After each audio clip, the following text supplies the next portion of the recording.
tarde a todos e a todas, sejam bem-vindos e bem-vindas a mais um encontro semanal do nosso curso de pós-graduação Docente EPT. E hoje nós vamos discutir um tema muito atual, né, e mais do que se faz necessário, presente na nossa educação profissional e técnica.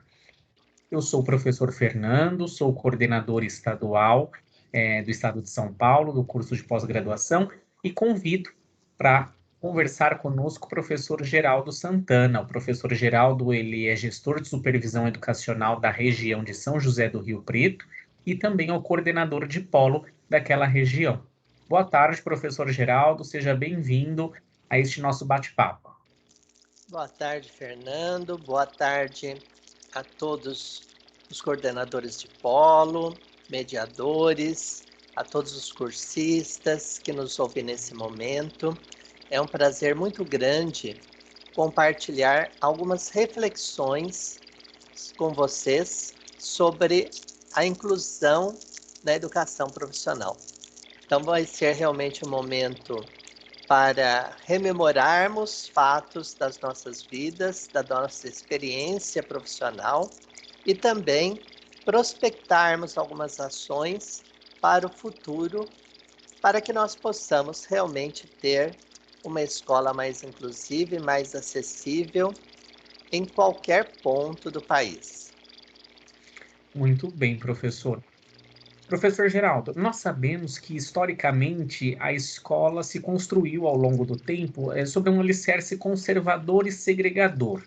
E sabemos também que o termo inclusivo ou o termo inclusão ele é muito amplo, né? Então, como nós podemos delimitar e pensar em uma escola inclusiva dentro de uma sociedade ainda extremamente que exclui? Né? Então, como pensar essa escola inclusiva em uma sociedade que ainda exclui tantos meninos e meninas no nosso país? Essa é uma questão interessante, em especial nesse momento em que nós vivemos de pandemia e utilizando predominantemente o ensino remoto como uma opção. Por que falo isso? Porque quando nós pensamos escola, nós nos reportamos a uma sala de aula com carteirinhas enfileiradas, o professor em pé, transmitindo informações a uma turma de 40 alunos, por exemplo, como se eles fossem capazes de compreender de uma forma única e homogênea o que está sendo passado a eles em termos de informação, de conteúdo, de ensinamentos. Isso nos faz refletir que esse alicerce, de alguma forma, se modelou ao nosso redor, que quando a gente pensa no processo de ensinar e de aprender, nós entendemos que todos aprendem da mesma maneira. E esquecemos que, na verdade, nesse simples momento em que nós estamos aqui conversando, cada um está tendo uma percepção, um entendimento e se prendendo mais a uma informação ou a outra, porque nós somos diferentes. Nós temos estilos de aprendizagem diferentes. Eu aprendo de uma maneira, você aprende de outra, e se nós fôssemos colocar aqui no grupo e cada um pudesse relacionar no chat como aprende, nós vamos ter experiências únicas de cada um dos participantes. Um prefere ouvir, outro prefere fazer anotações, outro recorre a mapas mentais com mais facilidade, outro aprende ouvindo um vídeo, assistindo um filme, enfim, cada um se expressa de uma maneira. Então, aquela escola que antes tinha muito delimitado o que deveria aprender, como deveria aprender e como deveria demonstrar que aprendeu, de uma forma única se desconstrói quando nós começamos a pensar que nós temos múltiplas inteligências. Se queremos recorrer a Gardner, podemos pensar nos estilos de aprendizagem, ou podemos não buscar nenhum educador, nenhum pesquisador e nos referenciarmos exclusivamente às nossas próprias experiências, onde nós realmente temos talentos específicos. Eu sempre comento que não tenho habilidade para artesanato, para trabalhos manuais, mas sou bom em outras coisas. Assim como cada um se descobre com maiores e menores habilidades ao longo da vida e faz uso daquilo que você tem de melhor. Realmente nós temos um histórico de uma escola que definia e classificava, né, quem era bom, quem não era. Quem era bom devia permanecer.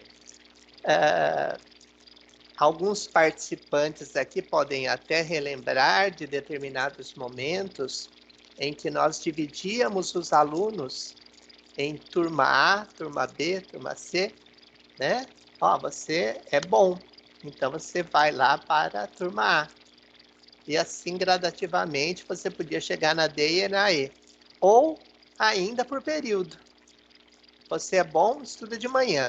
Você mais ou menos estuda à tarde, você é ruim, estuda à noite. E isso não é um ponto de vista meu.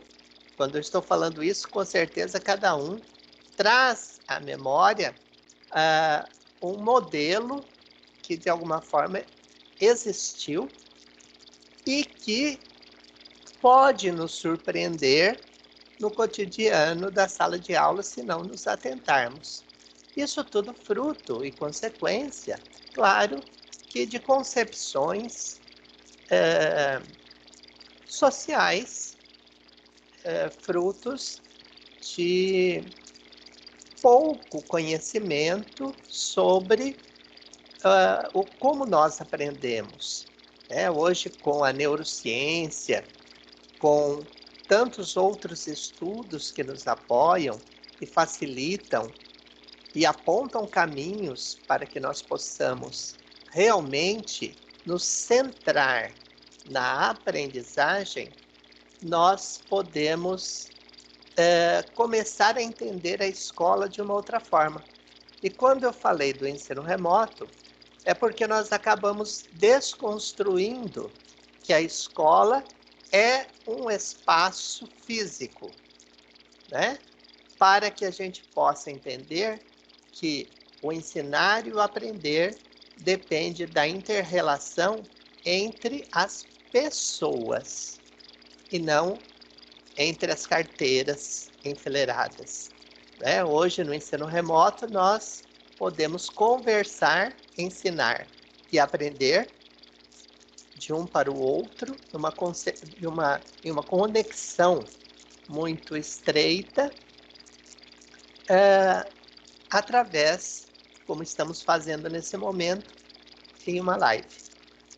Professor, então o senhor acredita que essa desconstrução seja necessária para essa transição de uma escola dentro de um modelo tradicional para uma escola de um modelo mais inclusivo? Exato, nós precisamos entender que o que mobiliza a escola são as pessoas. E as pessoas são biopsicossociais, são emocionais, né? Quando a gente fala na questão das competências socioemocionais, por exemplo, e algumas pessoas não entendem bem ainda esse conceito, nós estamos falando em empatia, em compreender o outro, em alteridade, em reconhecer a diversidade. Então, quando nós começamos a perceber toda essa pluralidade que existe dentro de uma única sala de aula, né, nós começamos a prestar atenção na forma de aprender o aluno e isso impacta na nossa forma de ensinar, porque nós começamos a nos preocupar com as metodologias que devemos melhor selecionar para que aquele aluno que demonstra ter dificuldade possa acessar aquele conhecimento na velocidade dele, no ritmo dele e na maneira com que ele expressa e conhece o mundo, porque isso também é importante. O conhecimento que eu tenho, eu posso expressar de diferentes maneiras. Não adianta eu dizer para você, olha, Fernando, você tem que fazer uma redação, não é? De repente, você não poderia expressar esse conhecimento por meio de uma música, por meio de uma obra de arte, não é? Então, nós precisamos começar a perceber que nós temos grandes potenciais dentro da sala de aula e que até então nós taxávamos de mau aluno, de um aluno desinteressado, de um aluno que, na verdade, não tinha até condições de aprender, mas, na realidade, apenas não oportunizávamos a ele condições de aprendizado. E isso daí eu não estou culpando ninguém, né? Nós estamos falando de um processo e de um momento de importante reflexão e mudança que passamos em nossa sociedade. Muito bem, professor. Isso nos faz lembrar, né, o quanto a escola é viva, o quanto a escola é orgânica, né? E justamente para atingir esses alunos, né, na sua diversidade de formas de aprendizado, nós temos que ter uma variação também de metodologias, né? E essas metodologias, então, elas devem ser adaptadas para a consolidação de uma escola inclusiva. Qual seria o ponto de partida? O projeto político-pedagógico seria um ponto de partida, então, para eu atingir esse aluno, por meio de metodologias, né, que sejam, então, referenciadas por meio desse PPP?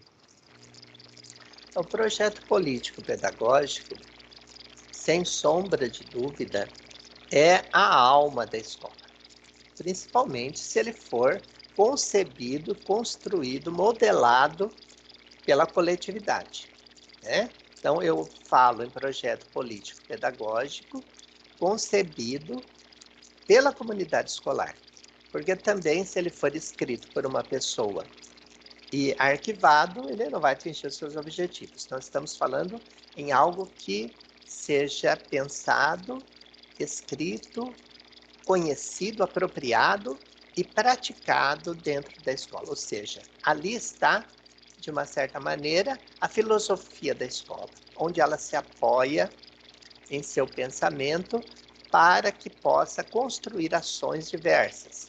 E aí se ramifica no plano de trabalho docente, na seleção de metodologias, estratégias, métodos, técnicas, recursos tecnológicos, instrumentos de avaliação e formas de recuperação desse aluno, né? Tudo isso está muito emaranhado, é muito difícil.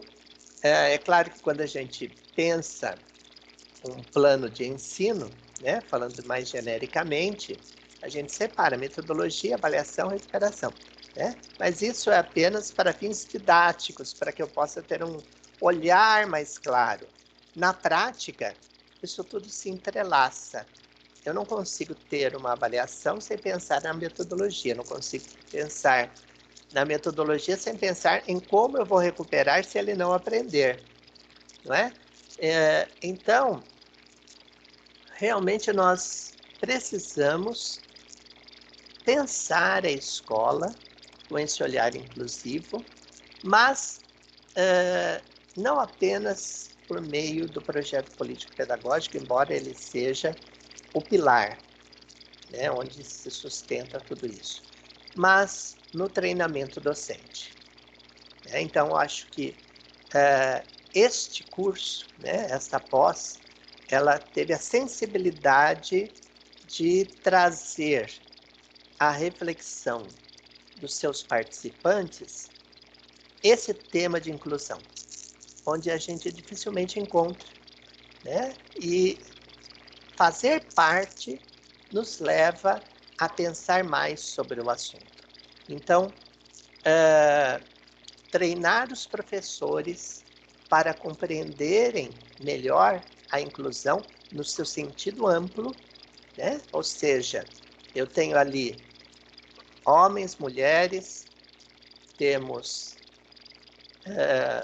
brancos, negros, índios, temos homossexuais, temos pessoas de diferentes faixas etárias, temos pessoas com diferentes experiências e expectativas, diversos estilos de aprendizagem, talentos e capacidades. Olha que mundo fantástico que nós antes restringíamos. E que agora a gente consegue tatear com maior clareza por meio, lógico, desses avanços que a gente já comentou. Então, quando nós falamos em uma escola inclusiva, nos referimos ou não nos referimos exclusivamente a pessoas com deficiência? Quando a gente fala em escola inclusiva, nós estamos falando de algo muito grande, onde faz parte a pessoa com deficiência. Mas veja bem, para eu entender o ensino-aprendizagem para a pessoa com deficiência, eu preciso antes ter a sensibilidade de olhar para o meu aluno e reconhecer as suas necessidades de aprendizagem, sem que ele tenha aparentemente nenhuma deficiência ou transtorno de aprendizagem, não é? Mas quando nós pensamos também em trazer a pessoa com deficiência, isso nos leva a uma reflexão muito importante, que é de valorização do ser humano. Ou seja, para você aprender, eu não preciso te isolar em outra sala, em outro espaço escolar, mas eu posso te trazer para a convivência com todos os demais colegas para um aprendizado coletivo. Então, eu acredito que quando nós temos um aluno cego, um aluno mudo, um aluno surdo, dentro da sala de aula, há um aprendizado muito maior, porque nós aprendemos a conviver com pessoas na sua diversidade, com maior clareza e intensidade, quando nós começamos a pensar metodologias que vão impactar não apenas para aquele aluno que é surdo, por exemplo, mas metodologias que vão ajudar aquele que é surdo e todos os demais alunos, porque nós não pensamos em um ensino particularizado. Olha, agora eu paro a aula para ensinar para esse. Não. Eu penso a minha aula onde eu o incluo. Não é? Porque senão eu vou estar sendo excludente da mesma maneira, né? Eu presto atenção em você que é surdo e esqueço dos demais. Ou seja, é um processo inverso, mas que também não é a proposta. Nós temos que olhar o aluno como um conjunto, né, de pessoas que estão ali para aprender, e eu, enquanto docente, devidamente treinado, daí a importância de eu conhecer muitos métodos, técnicas, estratégias e recursos tecnológicos que me permitam levar o conhecimento e os saberes necessários àquele aluno indistintamente. E aproveitando isso que o senhor falou, professor, será que todas as nossas escolas ou o nosso professorado, né, eles estão preparados para atender, então, um aluno com deficiência? E, indo além, existe alguma deficiência, que impossibilita a inclusão do aluno na escola? O preparo vai depender justamente desse grupo de pessoas, no primeiro momento. Em eu me propor a ser uma escola inclusiva. É óbvio que o atendimento ao aluno com deficiência, dependendo da deficiência, vai requerer determinadas tecnologias assistivas, vai requerer determinados equipamentos mais específicos e aí investimentos próprios ou até mesmo o acompanhamento de profissionais para que a gente possa melhor atender aquele aluno, porque muitas vezes apenas o professor ele não vai conseguir chegar a esse aluno. Por exemplo, nós podemos precisar de um intérprete de Libras para auxiliar o processo. Só que o professor continua sendo professor. O intérprete de Libras interpreta o que o professor está ensinando para que o aluno melhor aprenda. Então, existe todo um processo, mas em minha concepção, nós começamos a promover uma escola inclusiva quando nós começamos a nos sensibilizar sobre a necessidade de aprendizagem de qualquer aluno. Eu compreendo que esse daqui é um marco histórico, não é? É um grande momento dentro desse curso e também na vida de cada um. Porque com certeza nesse rápido bate-papo que nós tivemos, cada um pôde se relembrar de várias situações já vivenciadas, enquanto aluno e enquanto já profissional da educação profissional. Então, nós acreditamos que esse assunto tão apaixonante, porque eu não acredito que um educador, né, realmente desconsidere toda essa preocupação em fazer com que o seu aluno aprenda. É isso que nos move, é essa paixão que nos fortalece e nos faz buscar mais cursos, mais aprendizados, para que o nosso aluno tenha o melhor. Então, acredito que cada um que nos ouve nesse momento, e se nos ouve, é porque esse tema já de alguma forma faz parte de si mesmo, né?